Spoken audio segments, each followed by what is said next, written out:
관객들이 재미있게 만드셔야 되는데 무조건 화려하고 최고의 영화를 만들기 위해서 그때 제가 기억하는 개런티가 장지가 20억이었고요. 장동건도 한 20억 가까이 받았던 것 같아요. 그러니까 배우들한테 돈을 그렇게 많이 준다면 제작비는 엄청나게 늘어나는 겁니다. 거기에는 배우가 차지하는 비용도 많았지만 제작비 자체가 엄청나서 제가 볼 때 여기서 지금 조금이라도 이렇게 1.6배 이런 식으로 좀 남아야 되는데 제가 볼 때 그 영화는 너무 많은 돈이 들어가서 안 남은 것 같아요. 자, 그 다음 보시면 만추라는 이 영화는 사실 아시다시피 예전에 문정숙과 신성일이가 했던 그 영화를 이거 뭐 안 보셔도 되니까 보시면은 그 만추 자체에 그 굉장한 애틋함이 있지 않습니까? 아마 여기에 웬만하신 분들은 신성일이가 나오고 문정숙이 나왔던 그 영화까지는 아니더라도 그 다음에 김혜자 씨하고 나왔던 그 만추 2, 그러니까 만추 리메이크한 거 그건 많이 보셨을 거예요. 스토리 자체가 굉장히 잔잔하고 그런데 이 만추라는 영화를 김태형 감독이라는 한국 감독이 미국에 있는 시애틀에 가서 찍게 됩니다. 이 영화를. 근데 그 시애틀이라는 것이 약간 여러분들도 가보시면 아시겠죠. 비가 자주 오고 어둡지 않습니까? 그게 가장 맞는다고 생각을 하신 것 같아요. 사실 저는 그 신성일과 그 문정숙 씨가 했던 그런 그 느낌을 시애틀에 가서 한다는 게 조금 반신반의했는데 아니나 다를까 그런 느낌이 조금 비가 오는 장면으로부터 있었지만 사실 여기서는 연기력이 가장 중요하거든요. 만추라는 영화는 어떤 백그라운드보다는 그래서 그 연기력을 받침을 해줄 수 있는 배우가 잘했어야 되는데 저도 현빈 씨를 뭐 개적으로 알고 있습니다. 현빈 씨가 연기를 잘 못했어요. 신성일만큼 못한 겁니다. 그래서 여기서는 건달이 한 여성을 옥중에서 나온 여자를 사랑하게 되는 건데 건달의 그 행세를 너무 이렇게 노골적으로 하다 보니까 너무 오바를 해서 정말 이 사람은 좀 속이 빈 사람처럼 좀 연기가 어색했던 것 같은데 그나마도 이렇게 그 아까처럼 제작비를 중국에서 건졌습니다. 한국에서는 전혀 이게 실패했고요. 건질 수 있던 이유는 탕웨이라는 배우가 옛날 새끼에서 할 때보다 더 잘했습니다. 새끼에서의 그 연기력은 오히려 양조위하고 이렇게 파트너십을 잘 맞춘 거지만 이 만추에서는 정말 문정숙 씨가 돌아가셨지만 그분이 봐도 괜찮을 정도로 정말 애틋한 그 표현을 그 바바리 고도 하나도 처음부터 끝까지 보면서 굉장히 잘했거든요. 여러분도 보시다시피. 그래서 이 영화는 그나마도 중국에서 제작비를 건졌다고 저는 그렇게 봅니다. 그리고 최근인데요. 작년 영화입니다. 대역전이라는 이 영화는 사실 이 영화는 걱정이 뭘 했냐면 한국에 있는 제작자가 걱정을 한 겁니다. 이게 과연 이제 돈을 벌기 위한 거였겠죠. 아무래도 제작자는 돈을 버는 거니까 좀 더 이렇게 뭐 때깔이라 그러죠. 이렇게 뭔가 이렇게 좀 뉘앙스가 있으려면은 이런 액션 영화는 서울에서 찍자 그래가지고 아마도 이게 부산이 서울이처럼 그런 거죠. 한국에서 찍은 겁니다. 올 로케가 한국입니다. 중국에 찍은 게 아니에요. 그럼 모든 배우들이 와서 다 찍어서 갔습니다. 그래가지고 상해국제영화제 제가 갔을 때 이게 그 프로모션을 하면서 계속해서 이제 그 영화를 개봉하게 되는데 사실 저는 이 영화가 걱정을 했었어요. 왜냐하면 이미 헐리우드가 중국을 요즘에는 거의 이렇게 꽉 잡고 있어요. 그래서 헐리우드식으로 영화를 찍게 되면은 거의 실패라고 보셔야 됩니다. 그래서 이게 조금 약간 그런 것도 있고 조금은 스타들의 연기도 좀 그래서 걱정을 했더니 아니나 다를까 그들이 생각하는 것은 거의 뭐 한 3, 4배를 생각했는데 여기서 겨우 뭐 8천만 위안이면 우리나라 돈으로 한 140억 정도거든요. 그 정도 가지고 요즘에 중국에서 야 영화 찍어갖고 너 진짜 대박이다 하려면은 10억 위안입니다. 그러니까 우리나라 2천억입니다. 1,000억이 아니에요. 2천억 이상을 해야 그나마도 이 영화는 정말 대박이다. 그러니까 역시 중국은 통이 커요. 우리처럼 우리는 한 700억에서 1,000억 정도만 번 그런 큰 영화가 나오면은 정말 아까 말씀드린 대로 제작자들이 개탔다고 해서 굉장히 기뻐하는데 중국은 1,000억 정도가 아니에요. 눈도 깜짝 않습니다. 요즘에. 단위가 너무 커져서 인구수가 많아서 그러는지 모르지만 보통 2천억 이상일 때 그러니까 10억 위안 이상일 때만이 그게 정말 영화로서의 큰 성과가 있었다고 그렇게 얘기를 하거든요. 그래서 이 영화도 중국에서는 거의 성공이라고 보는 영화가 아니고요. 한국에서는 지금 현재 개봉을 미루고 있는데 제가 볼 때는 개봉을 할 것 같지가 않습니다. 왜냐하면 홍보비라든지 이런 어떤 그 마케팅 비용이 안 나옵니다. 이 영화가. 그래서 지금 그 제작자도 고민을 하고 있는데 작년 영화를 지금까지 안 튼다는 것은 영원히 안 튼다는 얘기가 거의 같다고 보시면 됩니다. 합작 영화에 관련돼서 혹시 관심이 있으시다든지 그런 분들의 질문을 먼저 받고요. 그 다음에는 일반적으로 중국 영화가 과연 앞으로 어디로 갈 것인지, 또 우리가 합작을 어느 방향으로 돌아야 될 것인지, 여기에 대해서 여러분들 질문을 받겠습니다.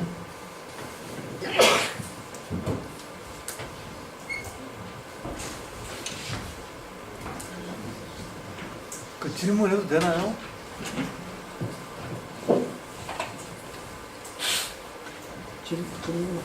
네. 저기 궁금한 게 있는데요. 크게 얘기했습니다. 네, 마이크 크게 얘기했지 뭐 바람도 많고 점점 저기 아주 설명을 잘해주셔서 그렇습니다. 궁금한 게 하나 있는데요. 그 뭐 금방 얘기했듯이 뭐 이렇게 저는 중국에서 영화관에 이렇게 있어 보면은 뭐 미국 영화를 주로 많이 보시는 것 같고, 근데 이제 굳이 이제 우리랑 중국 분들이 이렇게 합작해서 영화를 만들면 어떤 좋은 점이 있나요? 서로 뭐 좋은 점이 있어야 뭐 오래 갈 거잖아요. 그러니까 어떻게 보십니까? 사실 합작 영화, 아까 말씀드렸듯이 진정한 합작 영화는 아직까지 안 나오고 있습니다. 무슨 말이냐면 필요한 것만 갖다 쓰는 그것은 협작이라고 보거든요. 합작이라 하면은 우리도 어느 정도의 똑같은 어떤 위치를 가지고 그게 이익이 창출됐을 때 똑같이 나눠가지고 있으면 이게 합작인데, 제가 볼 때는 아직까지는 그런 영화는 안 나오는데요. 사실 지금 질문하신 것처럼 도대체 그러면 꼭 합작 영화를 해야 될 이유가 뭐 있느냐, 그거를 제가 이렇게 답변을 드리겠습니다. 아까 말씀드렸듯이 우리 인구가 4천만, 5천만이 전체가 다 봐도 아까 말씀드린 2천억은 안 나옵니다. 그렇다면은 설국열차라든지 이런 영화들은 미국하고 이렇게 어떻게 손을 잡고 큰 블록버스터 영화는 이제 국경이 없습니다. 영화 자체가 뭐 한국 영화다, 중국 영화다, 대만 영화, 이게 없거든요. 이제는 어떤 한 영화가, 예를 들면 갓파더 영화를 한번 보십시오. 그게 뭐 코폴라 감독이 만들었지만 전 세계인들이 다 좋아하는 영화거든요. 그리고 그게 바로 진정한 산업이라 하면은 국경을 초월해야 됩니다. 그러려면 한국의 이 우리의 4천만, 5천만 인구를 보고서 만드는 영화는 제약이 있는 게 자금부터도 그렇고, 그 제작비를 빼려면 얼마나 힘들겠습니까? 그거에 대한, 그러니까 아까 말씀드린 대로 공약이라는 단어를 쓰지는 않지만, 그래도 중국과 이렇게 손을 잡고서 뭔가 이렇게 아시아로서 가장 가까운 그 어떤 이모션, 어떤 감수성이라든가 이런 게 있는 나라로서 좀 거꾸로 한번 생각해 보십시오. 한국에서 어느 나라하고 손을 잡을까요? 일본하고요? 베트남하고요? 말레이시아하고요? 뭔가 많이 다르다는 생각이 안 드시나요? 그래도 역사적으로 가장 가깝고 우리하고 뭔가 이렇게 계속 소통을 해야 했던, 물론 중국 공산당 이런 얼마 동안만 우리가 이제 단결했지만 계속 뭐 당나라 이후부터 계속 연결해왔기 때문에 어떤 역사도 가장 서로 많이 알고 있고, 그래서 이런 합작을 할 수 있는 좋은 파트너라고 저는 한국과 중국을 뽑고 싶어요. 그런데다가 이게 또 이제 박차를 가한 게 2014년도에 11월 달인가 시진핑 주석이 왔을 때 우리 쪽에서 뭐 먼저 제안을 했다 그럽니다. 우리가 그러면 한국 영화를 중국 영화로 치자. 중국 영화를 아예 한국 영화로 치자. 그러려면은 뭐 거기에서 뭐 반이 들어가 10%가 들어가더라도 같이 손잡고 하는 영화는 이거를 국경을 따지지 말고 한중 합작 영화는 곧 양국의 영화로 치자. 그래서 그 협약을 맺었습니다. 그 내용적으로 지금 계속 그렇게 잘 매끄럽게는 안 되고 있지만, 제가 볼 때는 한국 영화가 살 길은 중국 영화가 손잡는 것은 우리한테 이익이라고 저는 생각합니다. 그러면 저기 중국 쪽에서 봤을 때 어떤 이익이 있다고 보세요? 일단 아까 말씀드렸던 박스오피스라는 게 뭐 우리가 아무리 여기서 천만이 봐줘도 뭐 1,000억도 안 되는 거를 예를 들어서 영화를 잘 만들어서 그거는 중국 영화로 쳐주거든요. 중국 영화로 친다는 얘기는 무슨 말이냐면, 합작 영화를 할 때마다 제가 가장 머리 아픈 게 세관 통과입니다. 세관 통과가 하면 예를 들어서 그 협약서를 안 맺었을 때는 뭐 카메라부터 뭐부터 모든 게 다 그쪽은 심이기 때문에 그 세관 통과를 내면 뭐 돈도 내야 되지만 수속도 복잡하고 이런 것이 싹 2014년 이후부터 사라져가지고 그대로 그냥 무사 통과입니다. 지금 말하자면 중국 영화를 한국 사람이 찍으러 온 겁니다. 같이. 또 중국 사람이 한국에 들어와서 영화를 찍게 되면 같이 한국 영화를 찍으러 온 거거든요. 그러니까 국경이 없는 겁니다. 그런 것도 있고, 첫째는 이제 박스오피스에 관련된 거는 한국이 중국과 손을 잡으면 큰 영화로서 어떤 커다란 그 세상을 바라보는 영화를 찍을 수 있는 기회가 되는 것 같고요. 중국 같은 경우는 사실 뭐 여기서 뭐 굳이 거론하지는 않겠습니다만은 중국의 역사, 공산당 이후부터 아직도 정리정돈이 안 된 문화대혁명이라는 그런 과정도 있지 않았습니까? 그렇다면은 그들이 조금씩 그들이 고유로 가졌던 고유한 문화가 그쪽에 없는 것이 우리한테도 있습니다. 그러니까 우리는 계속 그걸 보유해 왔어요. 그렇다면 중국 사람들이 어떤 좋은 문화라든지 좋은 어떤 습관이라든지 좋은 풍습이라든지 이런 것을 다시 한번 그들이 리바이벌 할 수 있는 기회를 우리가 또 모티브를 줄 수 있는, 좋게 말하면 멋있게 포장하면은 한국 사람은 창의력이 있다고 그들은 칭찬을 합니다. 근데 그 창의력의 그 기본은 우리가 같이 소유해왔다, 같이 공유해왔던 것이거든요. 그러니까 그런 걸로서 서로 간에 소통을 하면은 한국과 중국의 영화가 발전할 수 있지 않을까 하는 생각을 하게 됩니다.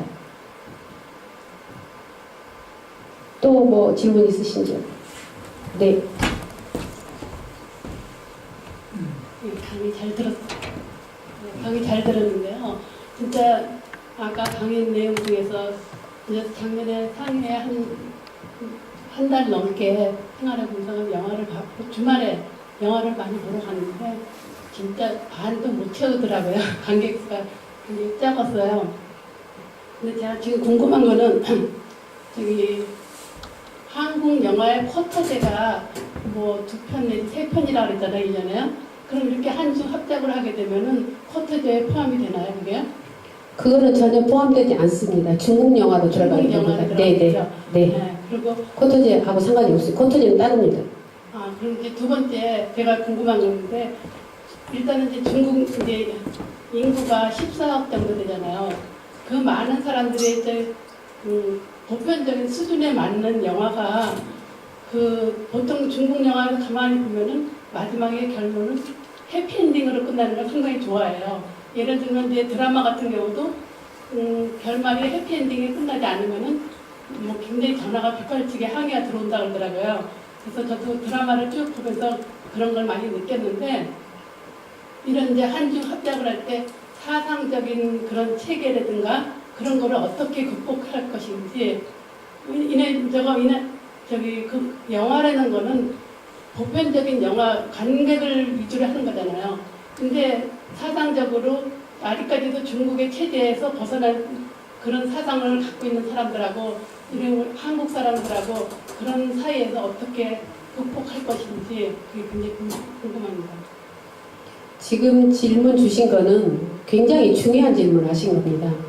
어떤 얘기냐면 과연 한국 그 시나리오 작가들을 그들이 많이 찾습니다. 그럼 같이 우리가 좋은 시나리오를 한번 써보자. 왜냐하면 시나리오는 기본이거든요. 그리고 좋은 감독, 뭐 좋은 그 스태프들을 많이 그들이 원하는데 사실 처음에는 할 수 있다고 생각해서 굉장히 유쾌한 기분으로 서로 제가 이제 이렇게 연결을 해줘 보면 시작을 해요.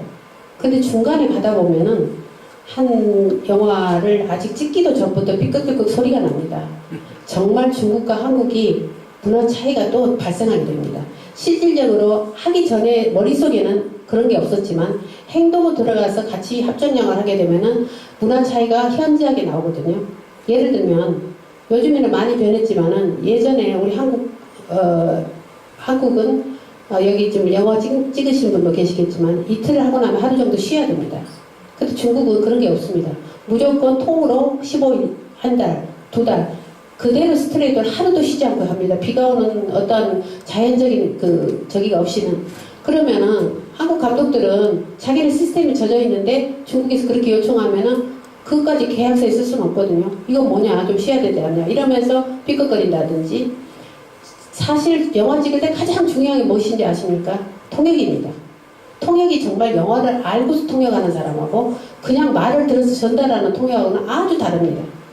그래서 예를 들어서 뭐 이거는 이런 식으로 각도를 도는 이유를 이 영어를 아는 사람은 그거를 그냥 이쪽이 30도를 도세요 그렇게 말 안 합니다. 뭐뭐한 이유 때문에 30도를 약간 도셔야 됩니다 이렇게 얘기를 하거든요. 그러니까 영어를 전혀 모르는 애들이 거의 처음에는 우리 조선족들이 많이 통역을 했고요. 요즘에 와서는 이제 저처럼 거기에는 장애모가 다니던 베이징 필름 아카데미 나온 학생들이 많이 통역들을 하거든요. 그렇지만은 사실 그들도 영화를 안 찍어봤기 때문에 영화라는 것은 굉장히 현물이에요. 막 움직이는 건데 1초 2초를 다투는데 통역을 잘못해갖고 각도가 틀어져 버린다는 이런 경우가 있어서 요즘에 지금 국가 대 국가로 우리가 영화 통역을 하는 전문 양속소를 좀 만들어 보자는 얘기까지 나올 정도로 이제 그런 어떤 지금 이렇게 소소한 일로 들어가면 실제로 한국과 중국의 차이는 많이 나옵니다. 그런데 지금 그 아까 말씀하셨듯이 잘 보셨어요. 결론이 그들은 로맨틱 코미디를 좋아합니다. 소재 자체가 어떤 이유로든 간에 끝에 가서 뭐 우울하게 완전히 그 비극으로 끝난다든지 이런 거를 좋아하지 않는 이유에 대해 설명을 드리겠습니다. 중국은 영화가 우리처럼 아직까지 예술이라든지 어떠한 문화적인 어떤 높은 경지를 요구하는 사람들은 많지가 않습니다. 아직까지. 관객들 자체가 그냥 하루 영화 보고 잊어버리는